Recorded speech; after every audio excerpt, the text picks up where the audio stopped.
When the CEO's book reveals his secret marriage, love, betrayal, and surprises. I thought I knew everything about my marriage to Nathaniel Blake, the cold and distant CEO of Blake Industries. But when I accidentally uncover a secret he's been hiding, a novel he's writing about us, I'm thrown into a whirlwind of shock and confusion. The book mirrors our lives, our struggles, and even our deepest secrets. But what happens when the lines between fiction and reality start to blur? Join me as I unravel the shocking truth behind Nathaniel's writing, and discover how it might change everything I thought I knew about our marriage. Before we start, please like and subscribe. Chapter 1. A Rumor Worth Investigating? I never imagined that a whisper at the coffee machine would send me tumbling down a rabbit hole of secrecy, suspicion and, well, more questions than answers. My name is Tessa Walker, and on the outside, I lead a perfectly ordinary life. I'm your run-of-the-mill office worker, someone who answers emails, files reports, and manages just enough to stay under the radar. But there's a big secret that lurks beneath the surface of my otherwise boring existence. I'm married to Nathaniel Blake, the cold, calculating CEO of Blake Industries. It's a marriage of convenience, no romance, no passion, just two people bound together by some mysterious contract that no one talks about. We don't even share the same bed. We don't share much of anything, really. And if you ask anyone who works at Blake Industries, they'll tell you that Nathaniel and I are the most enigmatic couple they've ever seen. Hell, we're more like strangers who happen to have the same last name than a husband and wife. But that's fine. I'm fine with it. Or at least, I used to be. But then the rumors started. It was something I could brush off at first. Something about Nathaniel's ever-present assistant, Theo Harper, and his odd proximity to my husband. At first, I didn't give it much thought. Theo was just that guy who always seemed to hover around Nathaniel, the one who always knew exactly what Nathaniel needed before Nathaniel even said it. I've never liked him, but I've never been the jealous type either. After all, if Nathaniel wanted to cheat on me, I'd probably never know, given how little we actually talk. So, when the office gossip starts bubbling up, small snippets of overheard conversations, looks exchanged behind my back, it all seemed like just another office drama I could ignore. That was until one night when everything changed. I was walking past the break room, mindlessly refilling my coffee cup, when I heard the voice of Claire, one of the marketing assistants, gossiping with Samantha from HR. "Did you see them leave together again?" Claire whispered, her voice low, as if the mere mention of it might get her caught. Samantha responded with that smug tone she always used when she was about to drop some bombshell. "Yeah, I heard it's not just work stuff. Personal matters, apparently." Personal matters? I froze mid-sip, the hot liquid scalding the back of my throat as I set the cup down on the counter. I couldn't stop the knot of unease that twisted in my stomach. I hadn't even considered the possibility that it could be more than just a professional relationship between Theo and Nathaniel. But now, with just those two words, personal matters, my brain was running wild. Could it be? Were they having an affair? I pushed the thought away. No, they weren't. Nathaniel wasn't the type to do anything that involved feelings. But still, there was a part of me, a very irrational part, that couldn't stop wondering, what if this rumor had more weight than I wanted to admit? I stood there for a moment, feeling like I was teetering on the edge of something dangerous. I was married to Nathaniel, but I barely knew him. I didn't know what he did in his free time, who he spent his evenings with. And yet here was this rumor, this whisper, that was suddenly all I could think about. In an impulsive moment, I made up my mind. I would find out what was going on. It wasn't just about the affair. I needed to know what Nathaniel and Theo were really up to. I wasn't about to sit back and let my life be dictated by office gossip. If something was happening, I'd see it for myself. I followed them. Like an amateur spy, I stalked through the streets of the city after hours, my heart racing with every step. My breath was shallow as I watched Nathaniel and Theo walk side by side, their silhouettes cutting through the dim light of the street lamps. They didn't talk much as they made their way down the sidewalk, but the energy between them was palpable. As they turned the corner, I quickly moved to follow, keeping a safe distance. They didn't seem to notice me, or if they did, they didn't care. My footsteps echoed as I passed the closed shops, the cold air biting at my skin, but I didn't mind. The adrenaline was enough to keep me going. Eventually, they stopped outside a small, dimly lit cafe. It was nothing fancy, just a quiet corner where the world seemed to melt away. Nathaniel pushed open the door, and I lingered across the street, hiding in the shadows of a parked car, watching through the window as they disappeared inside. I waited for what felt like hours, but the truth was, I could only stand there for a few minutes before the curiosity gnawed at me too much. What were they doing? What could possibly be so personal that they couldn't discuss it in the office? I felt my pulse quicken as I took a step closer, my eyes never leaving the cafe window. Inside, it was quiet except for the soft clinking of coffee cups and the occasional murmur of patrons at nearby tables. I could barely make out Nathaniel and Theo from where I stood, but I could see their posture clearly enough. They were sitting at a corner booth, leaning in close to each other. At first, I expected the usual, whispered conversations, stolen glances, but what I saw instead made me freeze in place. They weren't whispering. They were arguing. You can't just keep rewriting the same scene.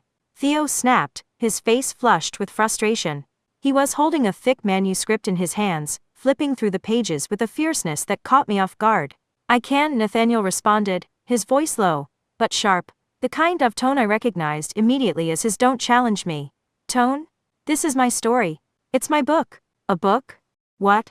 I blinked, trying to process the words, but they didn't make sense. Nathaniel Blake, my cold, distant husband, was writing a book. What was going on?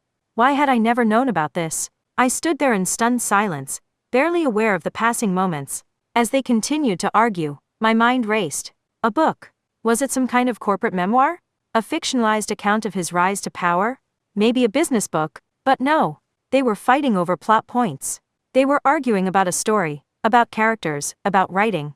What in the world? For a moment, I let my imagination run wild.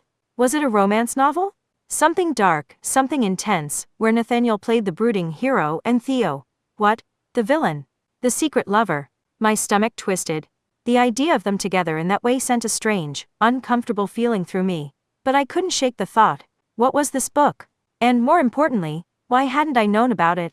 The next few hours passed in a blur. I stood there, watching them hash through plot lines, character arcs, and dialogue. It was ridiculous, but I couldn't look away. My curiosity had gone from a mere trickle to an overwhelming flood, and I couldn't stop myself. As I walked away from the cafe later that night, I knew one thing for certain. I had no idea what I'd just uncovered. But I had to know more. What was Nathaniel hiding? And more importantly, what part did I play in all of this? Chapter 2. Secrets and Speculations. The next day feels different. It's as if the world is walking around with a secret that I'm desperately trying to unlock. The tension gnaws at me, but I tell myself I'm being irrational. It's just a book, right? A harmless hobby. A way for Nathaniel to channel whatever it is he's feeling when he's not drowning in the world of corporate strategy. But then again, when was anything Nathaniel Blake did ever harmless? The man who commands entire industries with a mere glance wouldn't spend his nights scribbling down romantic plot lines for fun, would he? I can't let it go. Not now. Not after what I saw last night. After hours, when the office is empty, and the air is thick with the kind of silence that only comes with everyone else heading home.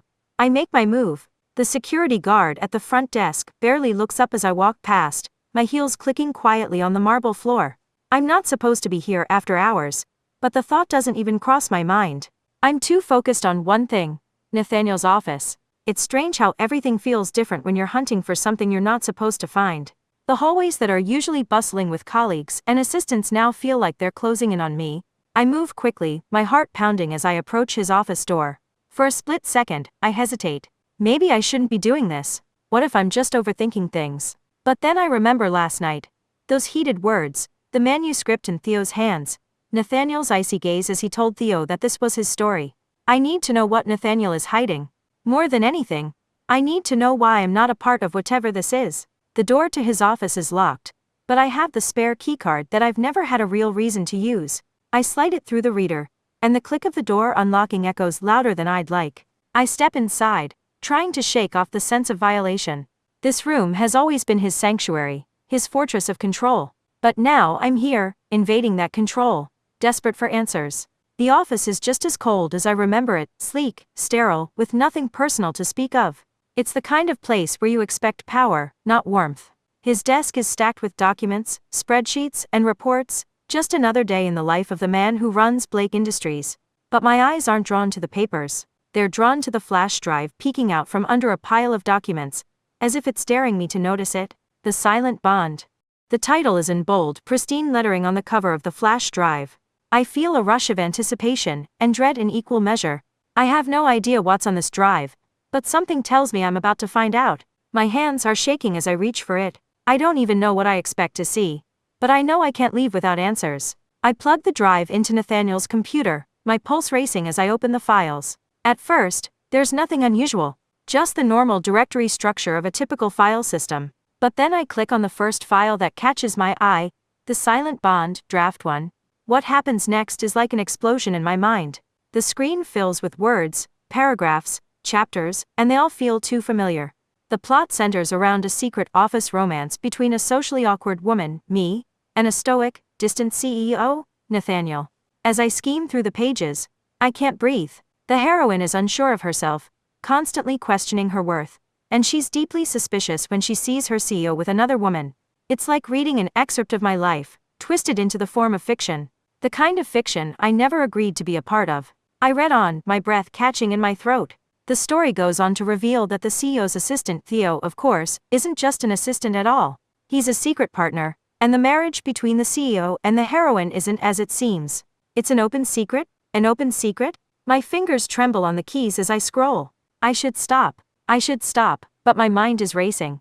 This is impossible. This is too much. Nathaniel never mentioned any of this. He never said a word about writing a book, let alone one that mirrors our lives so closely. I can feel the blood drain from my face as the next part of the story unravels.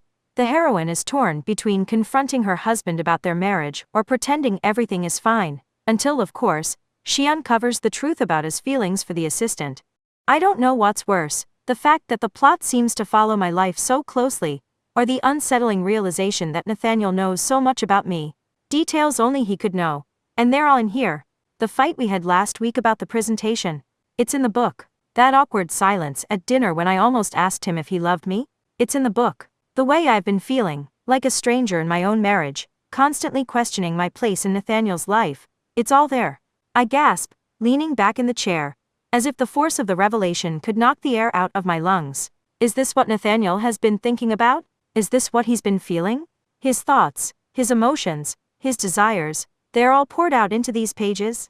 But how could he have written this without me knowing? Why would he write a book like this? One that's so personal, so intimately tied to our lives. My mind is reeling. Is Nathaniel writing about us, or is he writing about what he wishes our lives were? I can feel the heat of the room closing in around me as I try to steady my breath.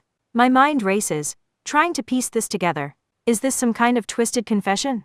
Some way for him to process his feelings, that he couldn't say out loud? Or worse, was it a way for him to justify his own actions, to rewrite our marriage into something he could control? I don't know. But I do know one thing for sure.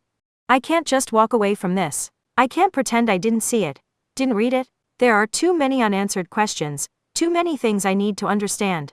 What does Nathaniel feel about me? What is the real story behind the silent bond? And why the hell has he kept this secret from me? I can't let this go. I need answers, and I'll do whatever it takes to get them. Chapter 3. Writing partners and rivals. The air in Nathaniel's office is thick with tension. I'm trembling, not from fear, but from something else, something I can't quite name. My heart is thundering in my chest as I clutch the flash drive, holding it like it's a weapon, my fingers nearly cramping around it. Every breath I take feels like it's made of fire.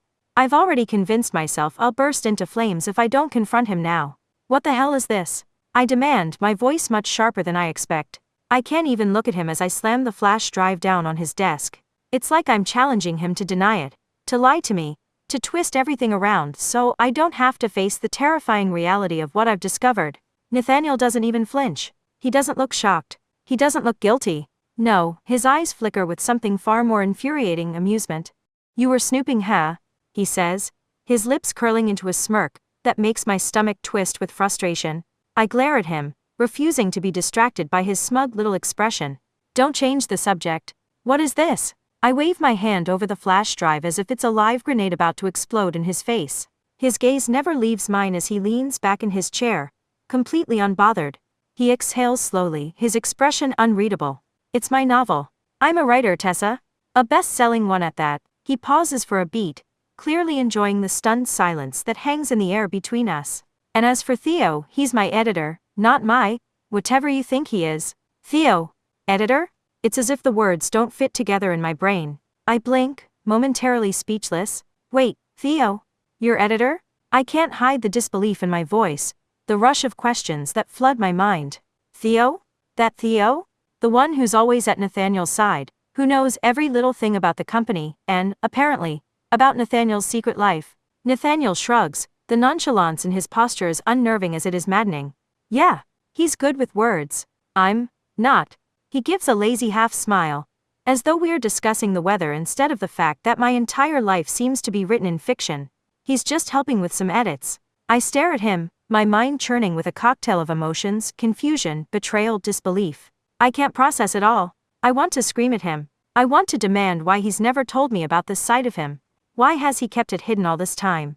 But then, as if the universe decided to throw me a curveball just when I thought I couldn't feel any more blindsided, something hits me like a thunderclap. If Theo's the editor, and I'm the heroine of this book, then what does that make me? The villain? I take a sharp breath, my skin prickling. So, I'm the heroine of your little story, huh? I cross my arms, suddenly feeling exposed, like I'm standing in the middle of a room full of people, naked. And I'm supposed to be this clueless, socially awkward woman who thinks the worst when she sees her CEO with another woman. Nathaniel's eyes flicker with a spark of something, humor, regret, I can't tell. But the way he looks at me, like he's seeing something I don't, makes my chest tighten. You've got it, Tessa, he says, his voice smooth, and almost too calm. And you're damn good at it. I feel my temper flare, the heat rising in my veins like a wildfire. And what about you? You're the stoic, untouchable CEO, the guy who's too busy for feelings. What's your part in all of this? I can't help the bite in my voice. His lips quirk into that signature smirk that always drives me crazy. Well, someone has to be the brooding hero, right? The snide comment hits me harder than I want to admit. It stings in a way I can't shake off. Is that how he sees me? As his own personal inspiration? His muse? The woman who's too frustratingly complicated for him to understand. The perfect puzzle for him to dissect and turn into a story? I want to lash out. I want to tell him exactly how much I hate this. Hate that he's turned my life into fodder for his novel. That he's used every little detail of my existence to build this story that feels like it's spinning out of control. But then, I catch something in his eyes. A challenge. It's subtle, but it's there. And suddenly, I feel something else, a strange spark of curiosity. Why? Why does he think I'm his muse?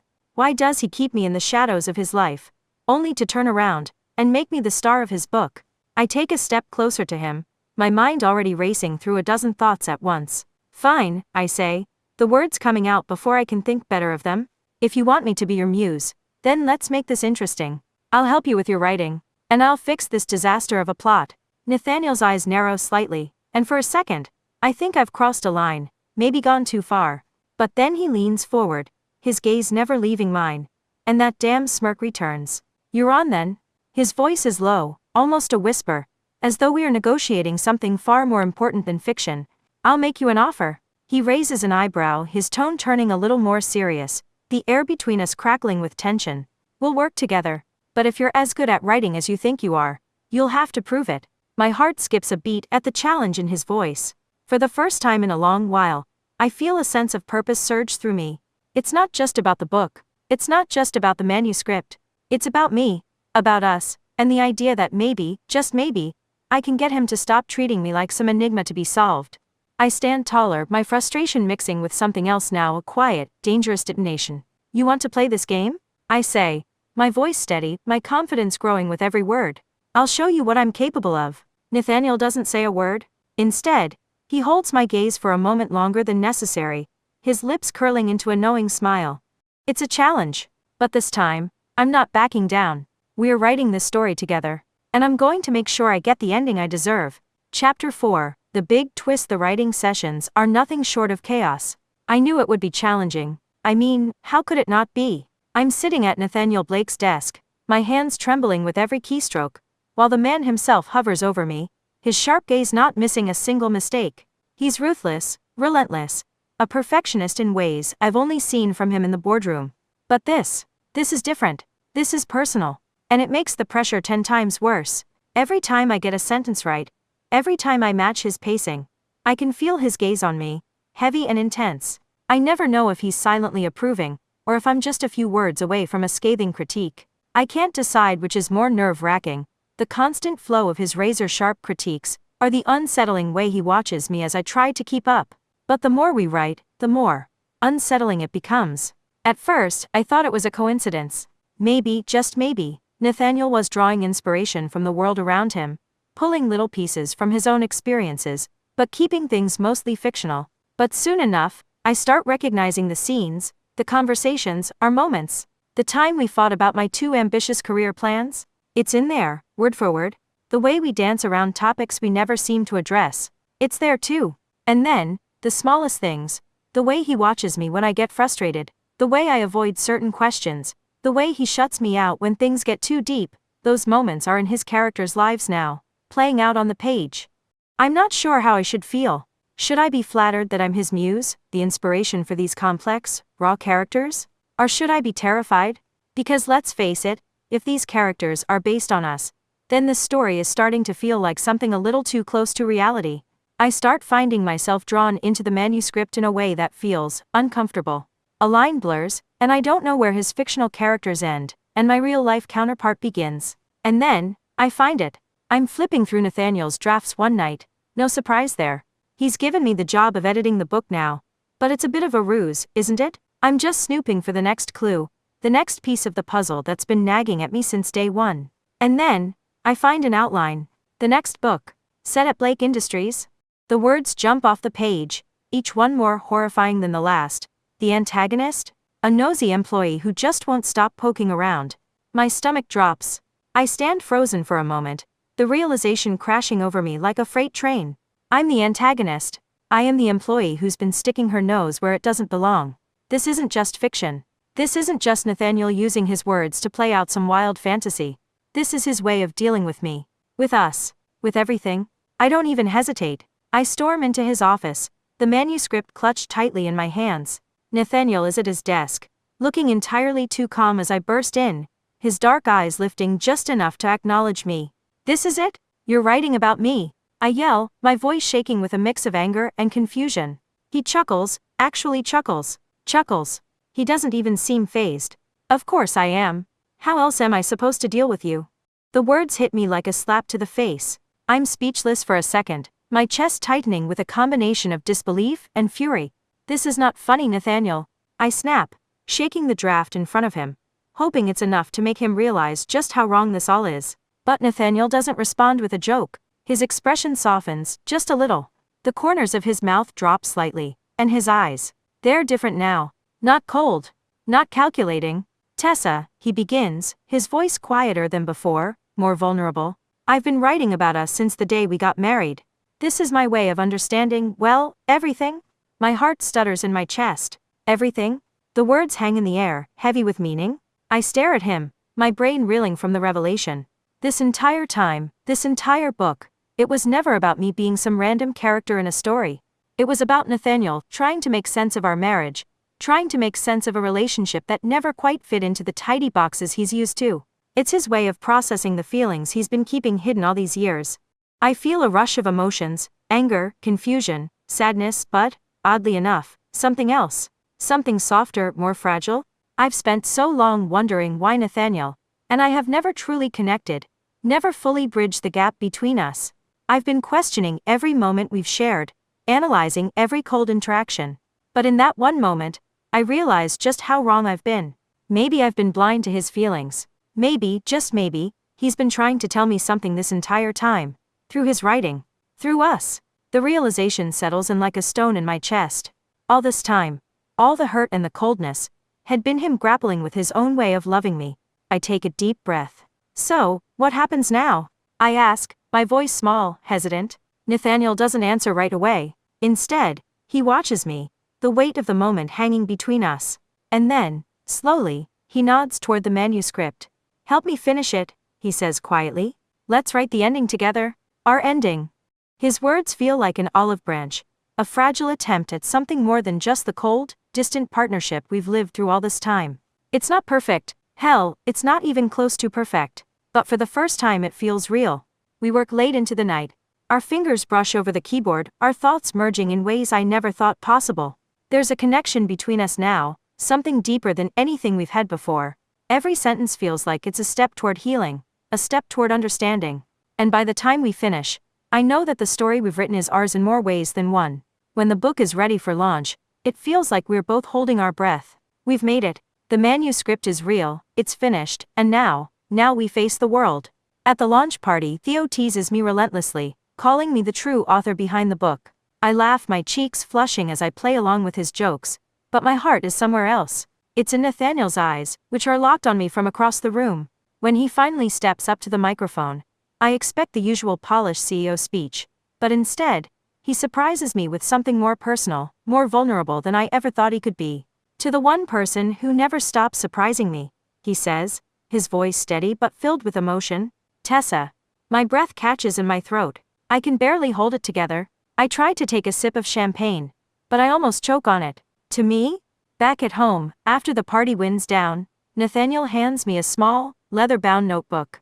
Write the next story with me, he says softly, his eyes searching mine for something, anything, like he's waiting for me to pull away, waiting for me to close myself off again.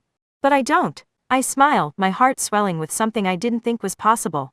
Finally, I say, my voice full of hope, the real adventure begins. And for the first time, I feel like we might actually be on the same page.